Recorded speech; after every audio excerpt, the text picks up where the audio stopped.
আশা আমি না অন্য কেউ নিয়ে যায় আমার কণ্ঠ হতে প্রতিবাদ প্রলয় তুমি না অন্য কেউ মোর সজ্জাতে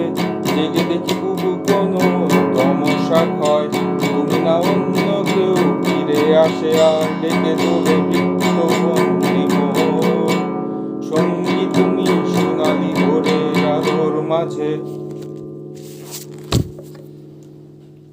আলোর ভরা আনন্দ লোকে নিয়ে বিশ্বপ্রাতে চলো তুমি জেগে ওঠো বেঁচে ওঠো গেয়ে ওঠো আমার গান।